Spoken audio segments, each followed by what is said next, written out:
أعوذ بالله من الشيطان الرجيم. بسم الله الرحمن الرحيم. الحمد لله رب العالمين بارئ الخلائق أجمعين فاطر السماوات والأرضين، والصلاة والسلام على سيدنا ونبينا ومولانا ومولى الكونين جد الحسنين إمام القبلتين التارك فينا الثقلين الرسول المؤيد والنبي المسدد أبي القاسم محمد.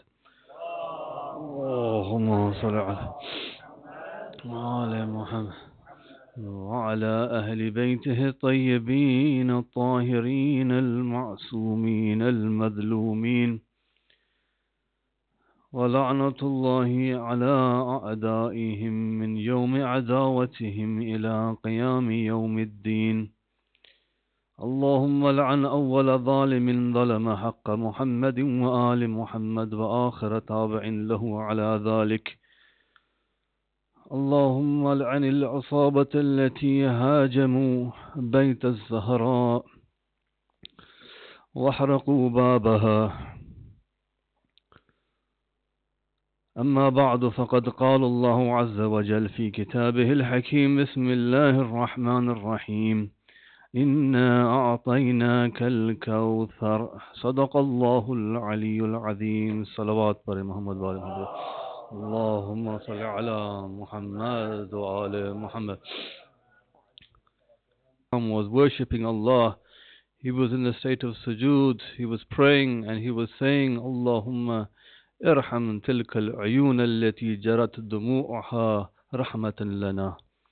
May Allah's mercy be upon those tears which are shed from the eyes for us, in commemorating us, in mourning for us, in grieving for us. وارحم تلك القلوب التي احترقت لنا, and those hearts that burn for us when they hear of our masa'ib. وارحم تلك الصرخة التي كانت لنا, and may Allah's mercy be upon those screams and shrieks out of grief, out of mourning for the masa'ib of Muhammad wa Ali Muhammad. We pray to Allah subhanahu wa ta'ala that these tears that we shed during these nights have that mercy and are the misdaq of the dua of Imam Sadiq alayhi salam. Salawat ala Muhammad wa Ali Muhammad.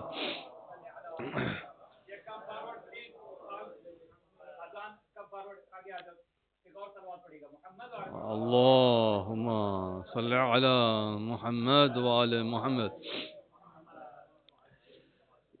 It is with some trepidation that I sit here today in front of you as the final khatib here during the Ayam-e-Fatimyah here in Sheffield.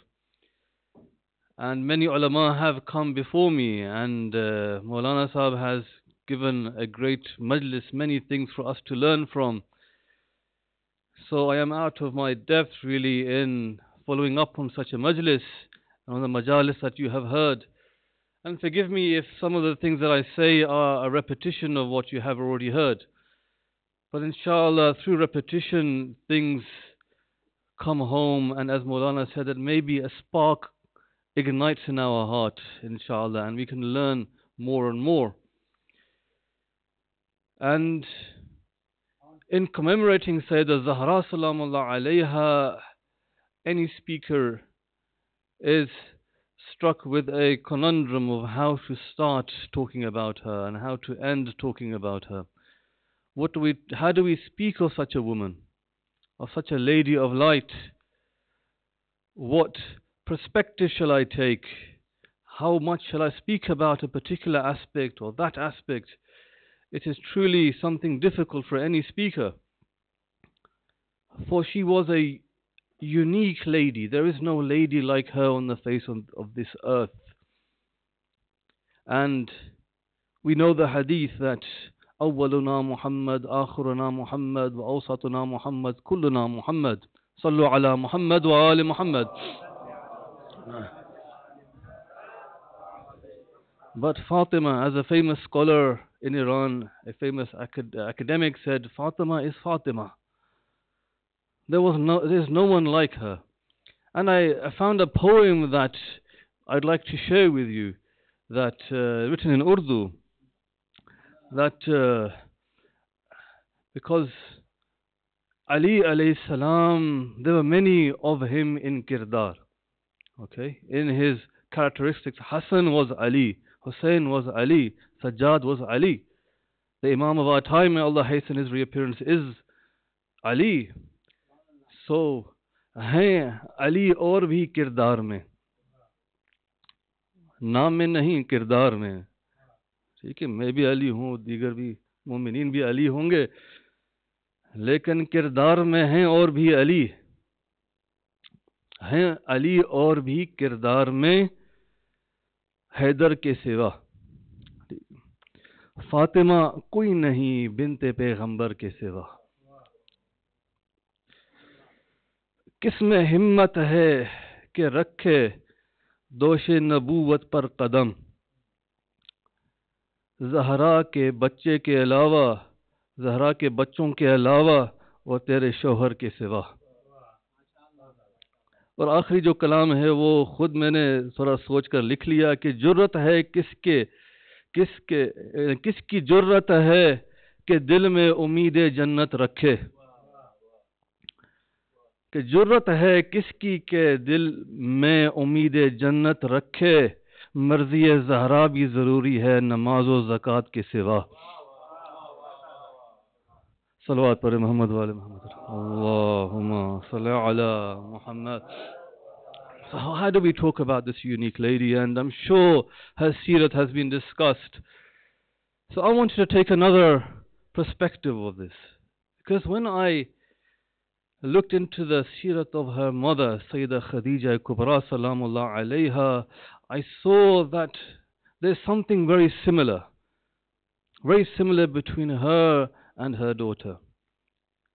And it seems to be a continuation of that role that she played in the life of Sayyidah Zahra. But what Sayyidah Zahra did was take it to the next level, where Sayyidah Khadija were amongst the best ladies of this kainat, this universe, alongside Asiya and alongside Maryam. But it is Fatima Zahra Salamullah alayha who is Sayyidatul Nisa'il Alameen min al-awwaleen wal-akhareen.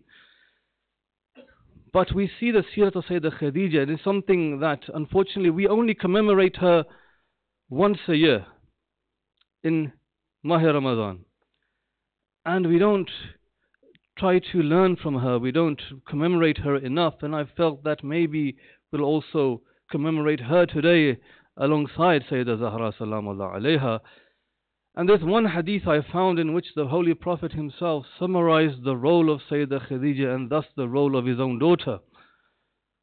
And this hadith is found in a number of Sunni books, Shia books, and I brought the actual hadith, so there's no confusion of the text of this hadith. This is reported in a number of books like Musnad Ahmad, and it's narrated by Aisha. And she says that لا يكاد يخرج من البيت. كان رسول الله صلى الله عليه وآله وسلم لا يكاد يخرج من البيت حتى يذكر خديجة. That he would not, the Prophet would not leave the house without mentioning and doing the dhikr of Khadija. And not only that, not just a dhikr, فَيُحْسِنُ عَلَيْهَا الثَّنَاء, he would recite the fadail of Sayyidah Khadija. فَذَكَرَهَا يَوْمًا مِنَ الْأَيَّامِ, then one day he mentioned such a thing, the fadail of Sayyidah Khadija. فَأَدْرَكَتْنِي الْغِيرَةِ, jealousy overcame me, jealousy overtook me, and I said, Al-Yadu Billah, hal kanat illa ujuza, who was she except an old woman? And she further said, وَقَدْ أَبْدَلَكَ اللَّهُ بِخَيْرًا مِنْهَا, that Allah has replaced her with better wives. This is all, by the way, the point is coming inshallah of how the Prophet responded. So Aisha says that when I said this, I saw that the hair of the Prophet stood up. Such was his anger. His complexion changed. He grew angry and he said, La wallahi ma abdalallahu khayran minha. Allah hasn't exchanged her with better wives. How? And then he proceeds to give 3 or 4 major roles that she played in Islam and in the mission of the Prophet. He said, Amanat bi idh kafara bi an-nas. That when the people rejected me, she is the only woman there to stand beside me and believe in me. She is the first believing woman. And then he said, وَصَدَّقَتْنِي وَكَذَّبَنِي النَّاسِ. She is the one who believed in me, who saw me to be truthful, while the people called me a liar. So this we can categorize as one role that she played in the life of the Holy Prophet, where she was the supporter, the helper. Support in many ways, but her moral support was something vital. That when the Prophet came back to his house, he was bruised, he was verbally abused, and he would come back home and say that Khadija would give him consolation, console him, give him solace, give him peace, give him rest. She would nurse him from the wounds that he has taken from the people. So she gave that support. She gave that. It's something that we have to learn as well. That as spouses, Maulana Sahib has given excellent advice of how to live as a husband and wife. We can learn from the likes of Amir al-Mu'mineen, Sayyidah Zahra, as well as the relationship between the Holy Prophet and Sayyidah Khadija salamullah alayhi. So we should, for example, when the husband gets home, or the wife gets home, or whatever the dynamics is in the home, then they come together after a day of working or whatever, studying.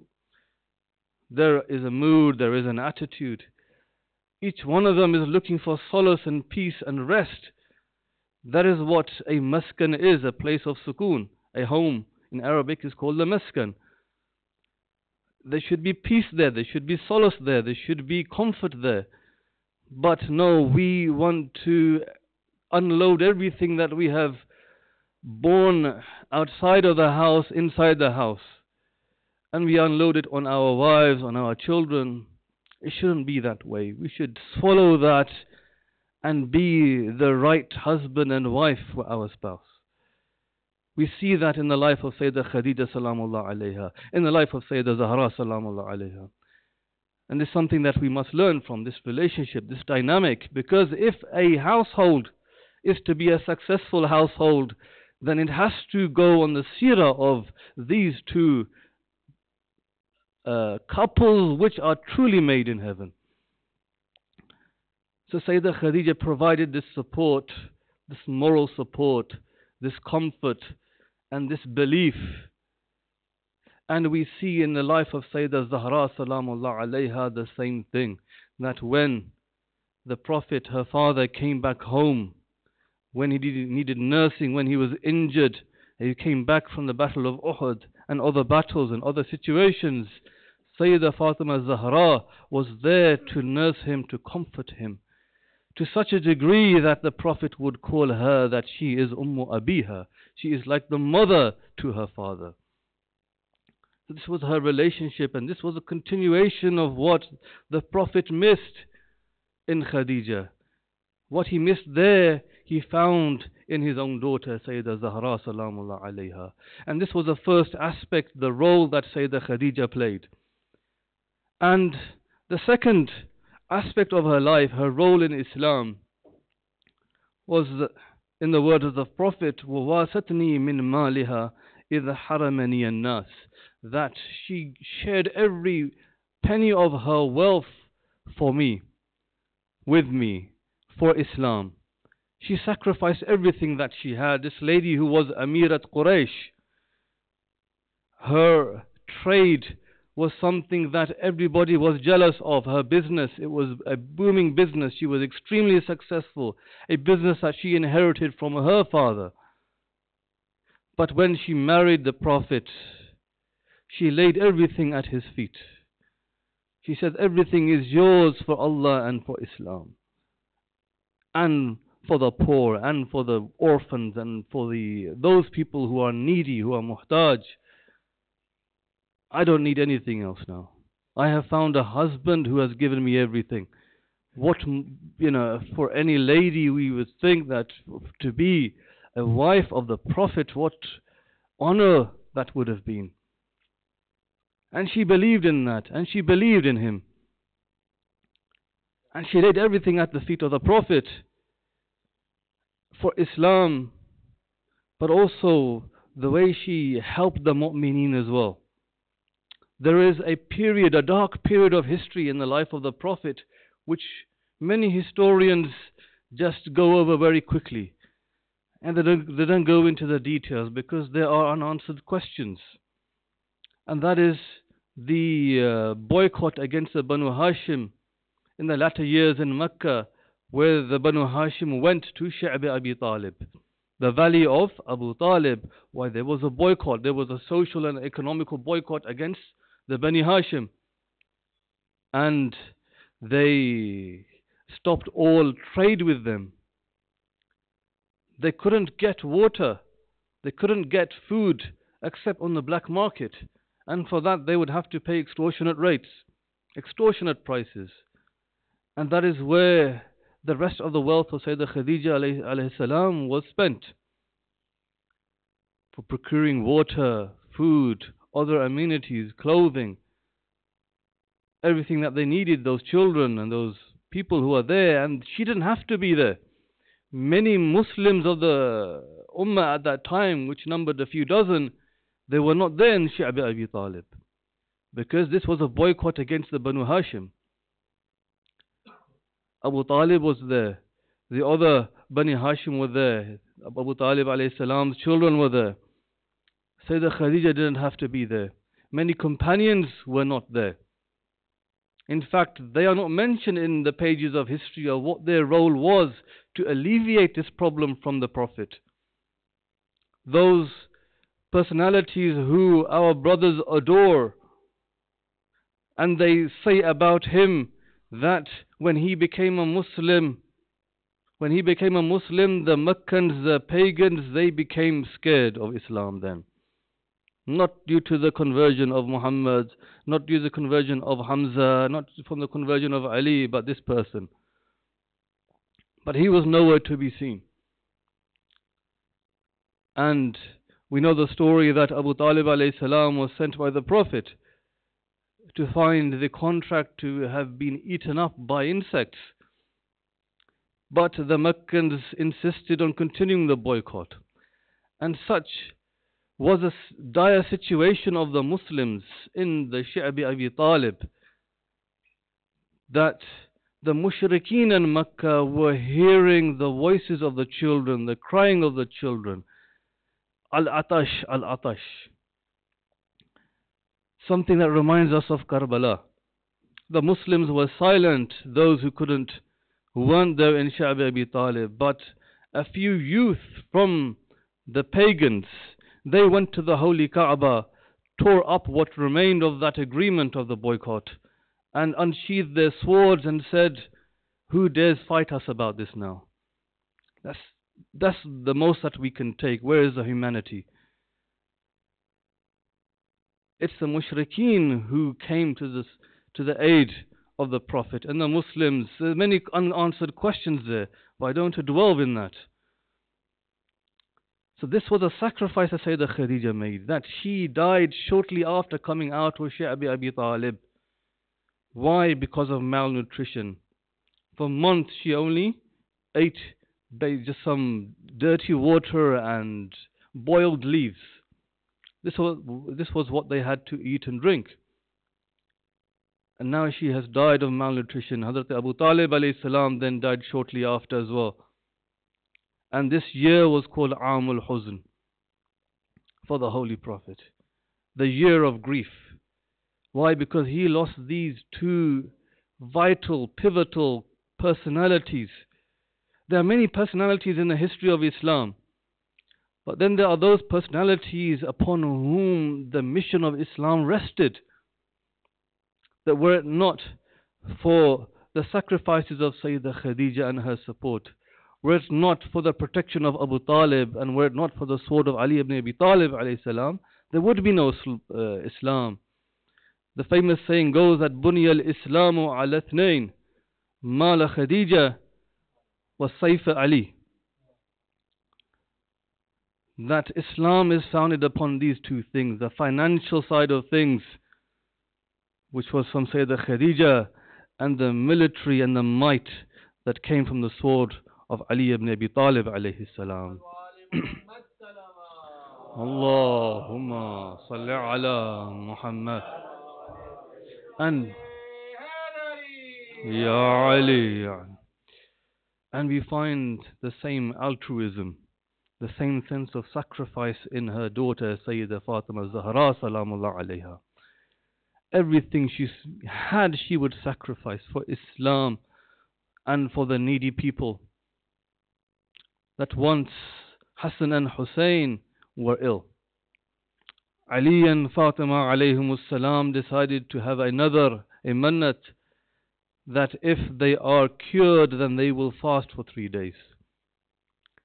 And they were cured surely enough, and they fasted for 3 days. The first day, Imam Ali came with some food.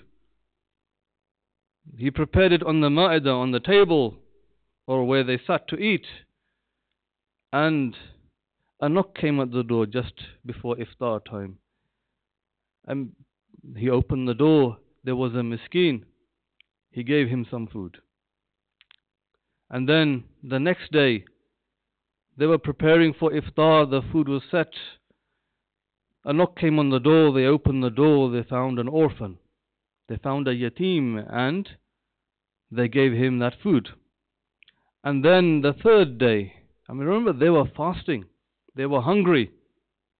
They were not rich people. They were poor people themselves. And the third day, before the iftar time came, the knock came at the door. They opened the door and they found an asir, a captive, a slave who was a captive. And they gave him the food. And Allah subhanahu wa ta'ala loves this so much that He revealed the words, وَيُطْعِمُونَ الطَّعَامَ عَلَى حُبِّهِ مِسْكِينًا وَيَتِيمًا وَأَسِيرًا.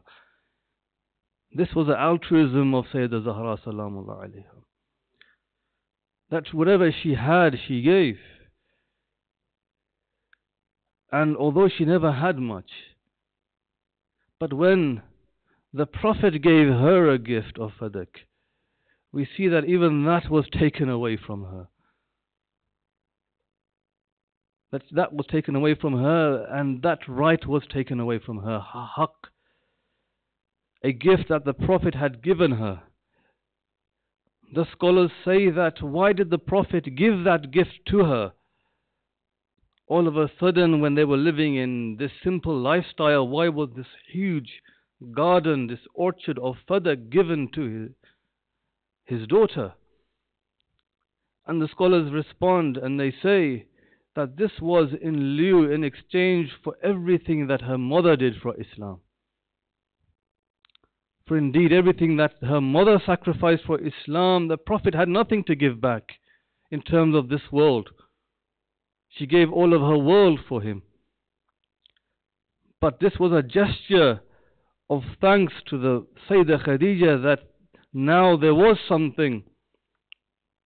Now there was military victory that they could get from the land of Khaybar, this land of Fadak, and he gave it to his daughter as appreciation of Sayyidah Khadija, and that was taken away as well. But there's one question that we must ask ourselves as well on this topic, now that we have mentioned it, that how many of us are eating the haqq of Awlad al-Zahra? There is a Shari'i hukum, a law of Islam, that we have to pay khums. And half of that khums is due for the poor and the impoverished and the destitute and the stranded travelers of the awlad of Zahra salamullah alayha. If we are not giving that, then what is the difference between us and the people who usurped the land of Fadak? We are eating the money the wealth that is due to the Sadat, the sons of Zahra, the daughters of Zahra, the orphans of Zahra. This is something that is very extremely serious, and unfortunately many of us don't pay due heed to this. And the other portion is for the son of Sayyidah Zahra, the Imam of our time, Al-Hujjat ibn al-Hasan, Ajjalallahu ta'ala farajahu al-Sharif.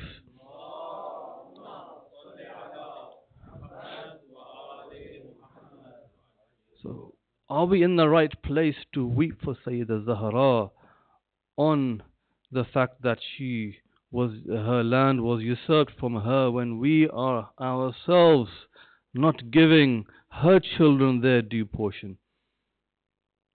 Inshallah, something to think about. Then there's one further thing that I want to mention, now that it's come to mind, that Sayyidah Zahra salamullah alayha, there are many things that we can learn from her. But one thing that we can learn from her name, do we know what Zahra means? Do you know what this title means? One of the Imams alayhimus salam was asked that what does Zahra mean and why was she called Zahra?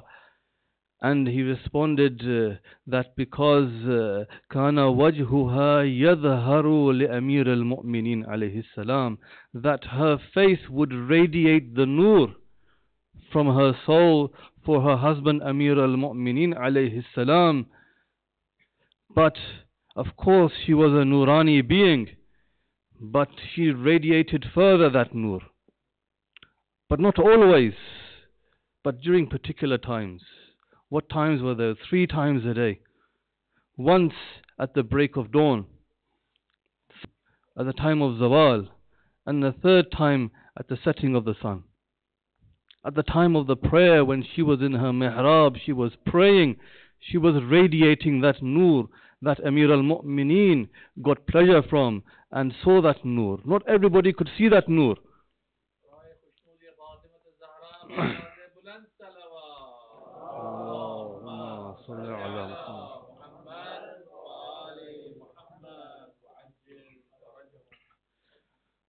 But some people saw that nur. Some Sahaba have narrated about this. Anas ibn Malik, one of the great narrators in the books of Ahl Sunnah, he narrated from his mother that she used to see the nur of Fatima Zahra salamullah alayha. But why was she called Zahra? Because all of them radiated nur, all of these 14 immaculate beings. She only radiated that nur when she was praying, when she was in the state of the prayer. How much have we have emphasis on the prayer in our daily lives? How much have we read on the ahkam of prayer, on how to pray, how to prepare for prayer, the preliminaries of prayer, such as wudu and tahara, ensuring that we have paid the khums on the clothes that we are wearing, for us to be able to pray in those clothes. Okay, to ensure that the land that we are on is not ghasbi. How much have we learnt about how to offer the prayers in Jama'at? The rules of Qasr and Tamam, the rules of doubts that occur and errors that are made in the prayer, and how to remedy them. So all of these things we need to read about. Why? Because this is from the ta'limat of Muhammad wa Ali Muhammad. There's nothing else. Our attachment, our love for the Ahlul Bayt should come out with something, apart from coming to the Majalis and expressing our love. Because that's muhabbat, but where is the mawaddat? It's the mawaddat that is ajr risalat. And what is mawaddat? It is acting upon that love, expressing that love in our actions, and that is through following them and being obedient to them. It is the Imams who told us what to do in prayer and how to pray and how to recite the things that we have to recite in the prayer. Do we know what is wajib in the prayer, and do we know what is mustahab in the prayer? All of these details we need to read up on. We don't have an excuse anymore. We don't live in the Amazon jungle or in the Australian outbacks with the Aborigines or with the Eskimos in Northern America. We live in Sheffield. We live in the UK, in the West, in the developed world, where we have books, where we have the internet, where we have ulama. So we have no excuse. So we must read up on the Masail. We must ask questions. We must inquire. Because that is what Sayyidah Zahra Salamullah Alayha wishes from us. That is what the Aimma wished from us. That the prayer is the rukn of deen upon which Islam has been founded. Alladhi bunya alayhi al-Islam. It is what differentiates between kufr and Islam, faith and disbelief. But we delay it, we belittle it, we offer it quickly, we don't have that emphasis on it, we don't prioritize it. We'd rather do other things, and then if there's time left, we'll offer the prayer. But that is not the sirat of the Shia of the Ahlul Bayt alayhimus salam. For Imam as-Sadiq alayhi salam, what was his final wasiyah? He gathered all of his close relatives, not the Amatul Mu'mineen, his close relatives, his children, his nephews, and all the close relatives. And he said, لا تنال شفاعتنا مستخفا بالصلاة. That our shafa'ah will not reach those people who are belittling the prayer. There is a whole discussion about what that means. I don't want to go into that, but think about it. Some food for thought, inshallah. That no doubt Amir al-Mu'minin alayhi salam, when he stood over the grave of his wife, he would have been remembering those days, those beautiful moments where he would be on his musalla praying to Allah, and with him in the room, Sayyidah Zahra would also be praying together, worshipping Allah subhanahu wa ta'ala. He would be crying and weeping and remembering those beautiful moments. This was their life. This was their passion. But we haven't made those things our passions. This center should be our passion. Why are these places called centers and marakiz? Why is this a markaz? Because it is in the center of Sheffield or in the UK, the center of the world. No, it should be the center of our lives. As Maulana Sahib has said, that this is where we should have all our ghamiyah and khushiyah. This is where we ask one another of how they are, where we meet one another. We discuss our issues, our affairs, and how to better our affairs. This is what being a markaz means. And we must attend these marakiz because this is all we have. In Iran, there's Mashhad Imam Raza alayhi salam and his Marqad Masumay Qum alayhi salam. In Iraq, there are 6 Aimma alayhimus salatu wassalam and countless awliya and anbiya. In Saudi Arabia, we have Mecca and Medina. But here, what do we have? We have this markaz where we must come. We must make it a habit to come. Because the challenges that we face are enormous for our children, for our families. Allah subhanahu wa ta'ala says, Qu ahlikum anfusakum wa ahlikum nara. That save your families and yourselves from the fire of hell. How do we save our families? We save them through these means. We have this Husayniyah, this Anjuman, this Idara, this Markaz. This is where we talk about Islam. This is where we even talk about our dunya and how to better our dunyawi affairs. According to the Seerah of the Ma'sumin alayhimus salatu wassalam. This is where we have inquiries. This is where we can have discussions, where we can meet with the Alim-e-Din. And alhamdulillah, you have an accomplished and senior and experienced Alim-e-Din here who can respond and deal with all of these issues. So this should be the center of our lives.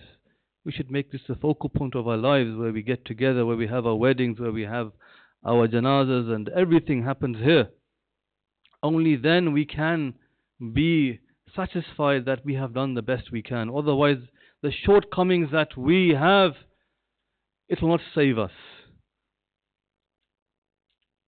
We need this Husseiniya for our lives, for ourselves, for our children.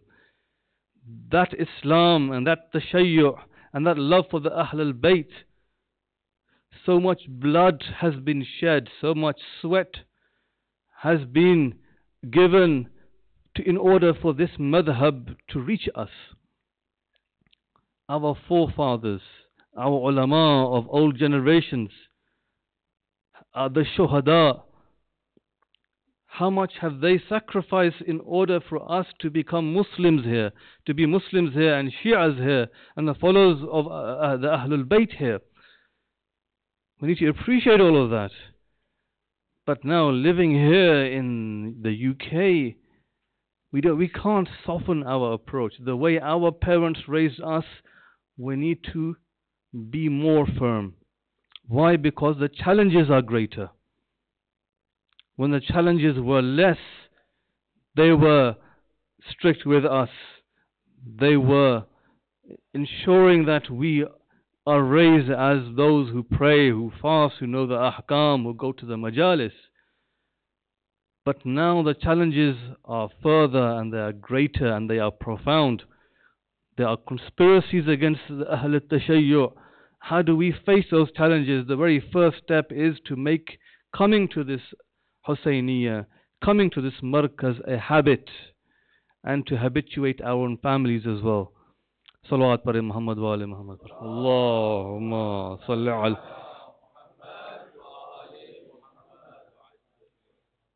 The third aspect of the life of Sayyidah Khadija salamullah alayha. Actually, before that, I brought some folders of information of a particular organization which you'll find outside. And there is a donation box outside as well. And it is for Al-Ain, which is an organization which was founded in Iraq after the many terrorist attacks.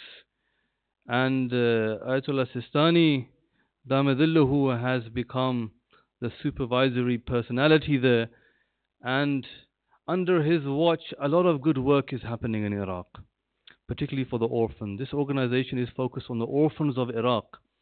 What happened, there was a terrorist attack in Baghdad. One particular mu'min got together a team and he started making a list. Who are the shuhada? Who are the wounded? What are their situations? Do they have the funds to deal with the injuries? Do they have the funds for those who are orphaned, those who are widowed, to now continue living? So he made a list, he made a database, and it started from there. Now, this organization has helped so far and sponsored throughout their orphanhood until they have become adults. They have sponsored about 92,000 orphans. And currently on their books who are receiving monthly stipends in a regular basis, there are about 56,000 orphans. They are being supported in their education, in their daily needs, in medical help, psychological help. They have psychiatrists from Iraq and from abroad who come and give psychological and psychiatric help for these children who have gone through great traumas in their lives. And then they are given, those who are studying, they are helped in their studies.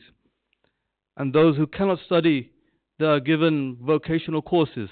For example, some would be given, who are into electronics, they'll be given a course on becoming an electrician, or somebody to repair appliances and things like that. Or somebody else would go into tailoring, or into becoming a cook, or something like that. There's one particular boy who learned how to repair mobile phones. Then they gave him money to open up a shop. And now, alhamdulillah, this orphan who underwent great trauma, now he can survive. He can have his own family now. He can get married and so on and so forth.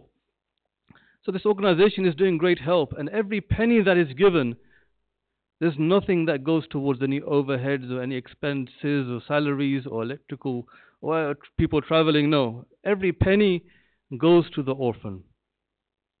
And furthermore, the asal rule of giving sadaqah is that you give it to the orphan or to the poor person. Then the barakat of that sadaqah becomes mutahaqqaq, it becomes a reality. But because we can't give that money to the orphan, there are no orphans here to give the money as such, so we put it aside, don't we? Then when we go to Pakistan or somebody's going, we hand him the funds.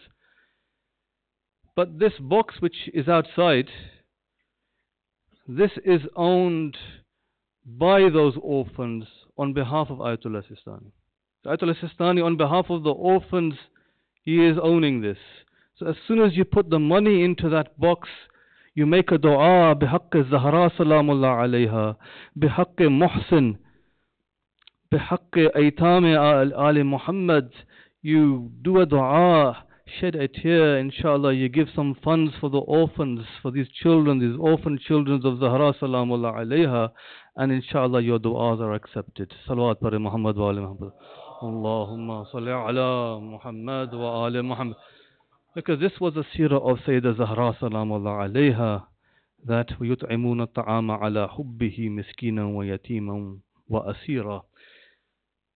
The third aspect of the life of Sayyidah Khadija salamullah alayha was something pivotal and extremely vital. That was in the words of the Prophet, وَرَزَقَنِي اللَّهُ عَزَّ وَجَلِ الْأَوْلَادَ مِنْهَا إِذْ حَرَمَنِي أَوْلَادَ النِّسَاءِ. That Allah chose her to be the vessel through which His itra would come to be. That it was her raham, it was her womb that would be so pure, so immaculate enough for somebody like Sayyidah Zahra salamullah alayha to come into this world. The Prophet needed such a lady. We believe, and it is our faith, as we recite in Zat Waritha, أشهد أنك كنت نورا في الأصلاب الشامخة والأرحام المطهرة.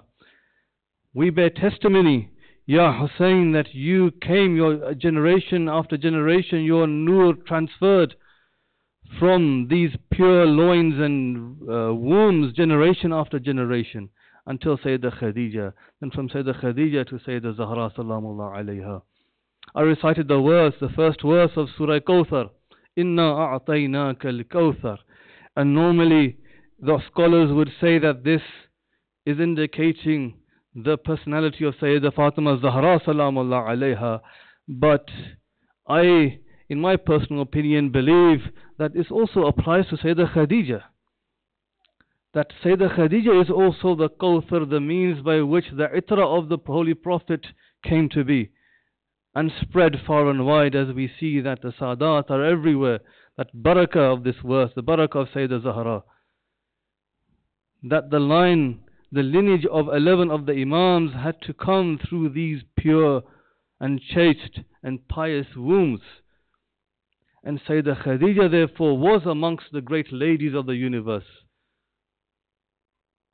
But it was Sayyidah Zahra salamullah alayha who took it to the next level, that in her uniqueness, in being the only lady who was the kuf of Amir al-Mu'mineen, and Amir al-Mu'mineen being the only man, being the kuf, an equal person, able to marry the likes of Sayyidah Zahra salamullah alayha.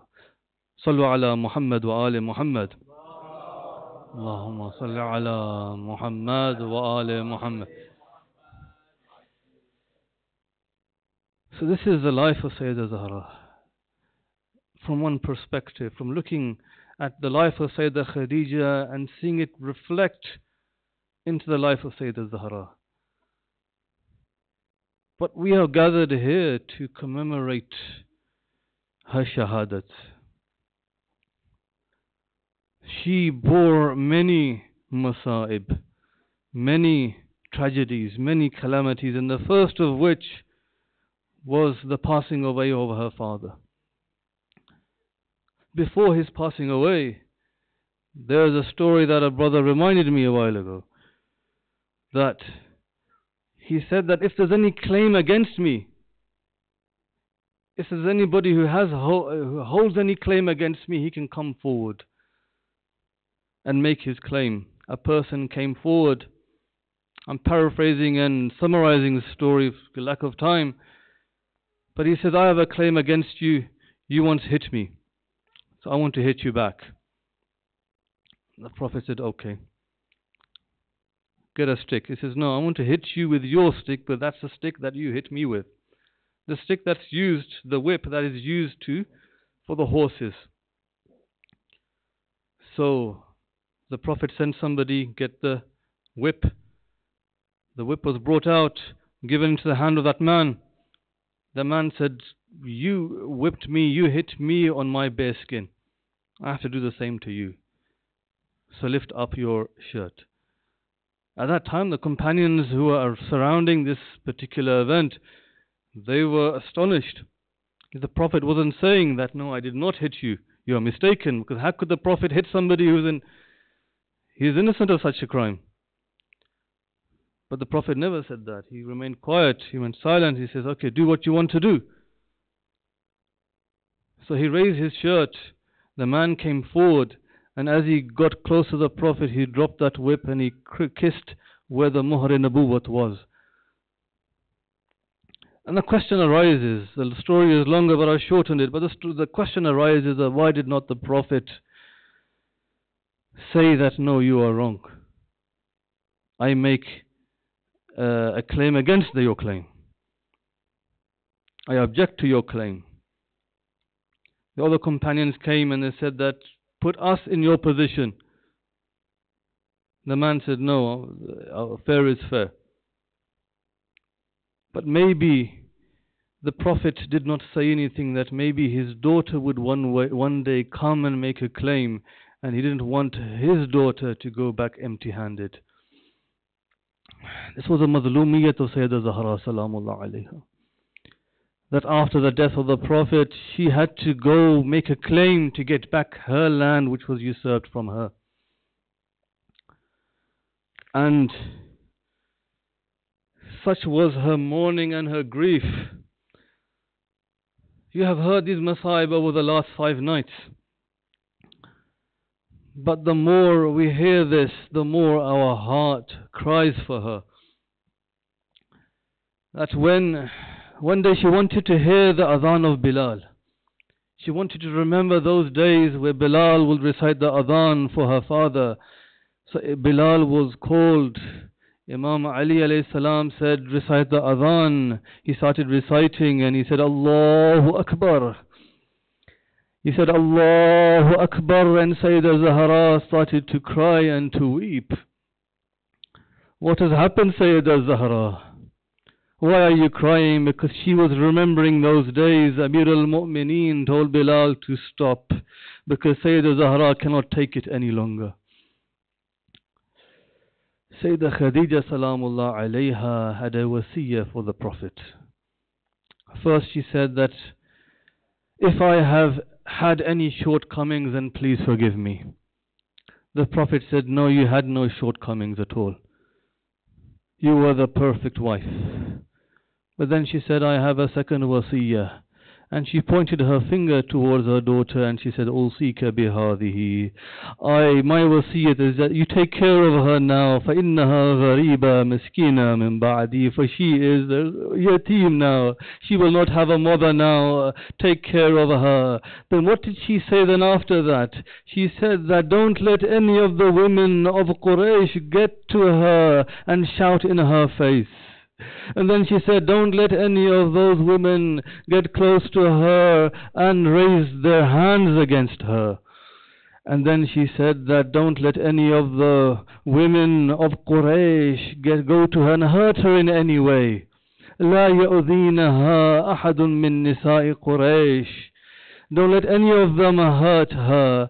But I asked Sayyidah Khadija, that why are you talking about the women of Quraysh? Why have you said just the women of Quraysh? Because after you depart, and after Rasulullah departs, how the situation will change, how the circumstances will change, and how the allegiances will change, where it is not the women of Quraysh that you should worry about. It is the men who went to the the house of Zahra with the fire, and then they burnt the door. They set the fire to the door of Zahra, and then when she tried to get them to stop, they pushed in the door. فَوَقَعَتْ بَيْنَ الْحَائِطِ وَالْبَابِ. Then she was pressed between the wall and the door. And the burning nail in the door pierced her side, and her ribs broke. Her ribs broke, and in that pain she lost her child Muhsin. This was her sacrifice. She never had much wealth. She gave what she could, but she also gave Muhsin for Islam. She gave Hassan for Islam. She gave Hussein for Islam. When she heard the voices outside, she asked Fidda, where is Abul Hassan? Where is Amir al-Mu'mineen? Fidda said that they have taken him. They have taken him. In that pain, she went after him, and she saw the way he was dragged away. This was the musibah of Sayyidah Zahra, her madlumiyat. Such was her madlumiyat and the extent of her madlumiyat that one day she arrived at the grave of her father. She took a handful of earth and put it against her face, and she smelled it, and those verses of poetry she recited that echo until that ماذا على من شم تربة أحمد لو لم يشم مدى الزمان غواليا. That what if nobody smells the other fragrances of the world if he has smelt the fragrance of the grave of the Prophet Muhammad sallallahu alayhi wa sallam. And then she uttered those famous lines, صُبَّتْ عَلَيَّ مَصَائِبُ لَوْ أَنَّهَا صُبَّتْ عَلَى الْأَيَّامِ لَصِرْنَ لَيَالِيَا. That I have been struck with such calamities and tragedies that were they to befall upon the days, those days will become nights. What tragedy, the tragedy, the musibah of her father, the musibah of what occurred after that at her house, of losing her son Muhsin.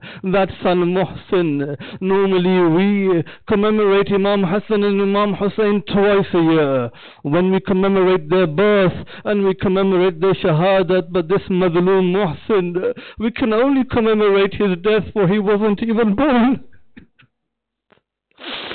This Muhsin that Sayyidah Zahra will bring to her grandfather on the day of judgment and say, بِأَيِّ ذَنْبٍ قُتِلَتْ? Why was he killed?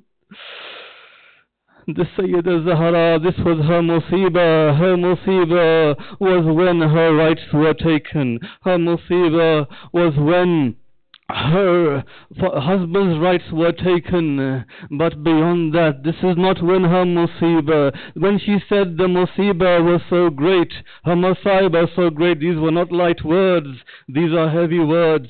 But it's for us to understand that by Allah, her musibah continue until today. They are continuing until today. For the musibah even after her death, her musibah was the musibah of Imam Hassan alayhi salam, when he was vomiting from the poison, vomiting the bits of his liver. The bits of his liver was coming out, and Sayyidah Zahra was grieving over him. Imam Hussein alayhi salam was leaving Medina. This was a musibah for Sayyidah Zahra. Imam Hussein was leaving Mecca, heading towards Karbala, and Sayyidah Zahra was crying and grieving.